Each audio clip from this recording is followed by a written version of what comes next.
हिमाचल प्रदेश के शिव प्रताप शुक्ल ने अपने कार्यकाल के दूसरे वर्ष की शुरुआत पर एक प्रेस वार्ता आयोजित की। इस अवसर पर उन्होंने अपने पहले वर्ष की कार्यकारिणी पर आधारित एक कॉफी टेबल बुक का विमोचन किया। इस पुस्तक में उनके कार्यकाल की महत्वपूर्ण घटनाओं और उपलब्धियों का विस्तार से विवरण किया गया है। इन पुस्तकों के माध्यम से राज्यपाल ने प्रदेश की प्रगति और विकास में योगदान देने वाले व्यक्तियों और घटनाओं को सम्मानित किया है, जो राज्य की समृद्धि और विकास की दिशा में महत्वपूर्ण कदम है। हनुमान जी की कृपा से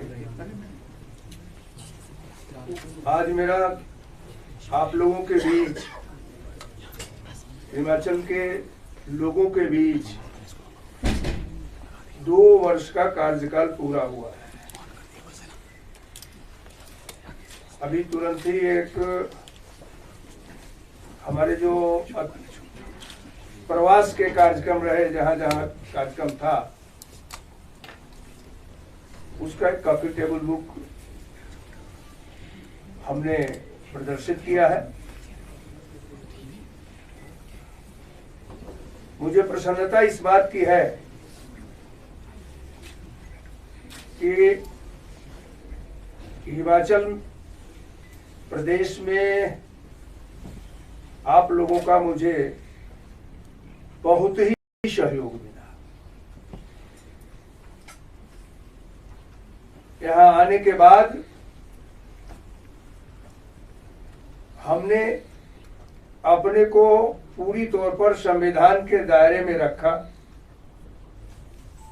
राजभवन की क्या गरिमा होती है, मेरा हमेशा यह प्रयत्न रहा कि मैं राजभवन के उस गरिमा को पद के साथ बनाए रखूं, और मैं समझता हूं कि शायद उसमें मैं सफल भी हुआ।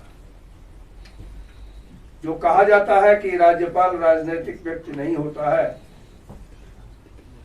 वैचारिक स्तर पर जरूर हमारी विचारधारा है, लेकिन पद के ग्रहण के साथ साथ हमने अपने को पूरी तौर पर संविधान के दायरे में ही बात करके रखा, जो महामहिम राष्ट्रपति जी की, माननीय प्रधानमंत्री जी की अपेक्षा थी कि संविधान के दायरे में रहना चाहिए, और उसमें शायद मैंने सफलता प्राप्त किया है।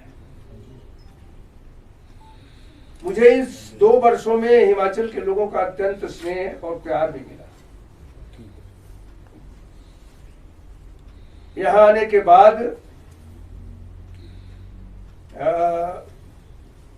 मैं समझता हूं कि 1 वर्ष के कार्यकाल में कई बार यह विषय आया कि शायद कई लोग जल्दी जल्दी यहां से चले गए थे तो मैं भी चला जाऊं, लेकिन धीरे धीरे हिमाचल मुझे अपने घर की तरह लगने लगा, और जब घर की तरह लगने लगा तो घर के प्रथम पुरुष के नाते मैं अपने दायित्व को पूरी तौर पर पूरा करने का संकल्प भी लिया। 18 फरवरी को ही शपथ ग्रहण मेरा हुआ था, तो उसके बाद जब मैं आदरणीय प्रधानमंत्री जी से मिलने के लिए गया था, तो उन्होंने मुझे 2 बातें कही कि संवैधानिक दायित्व का पालन करना चाहिए। दूसरा, उन्होंने ये कहा कि अभी तुरंत गए हो, इस नाते जो मेरी जानकारी में है, हिमाचल नशे से ग्रस्त हो रहा है।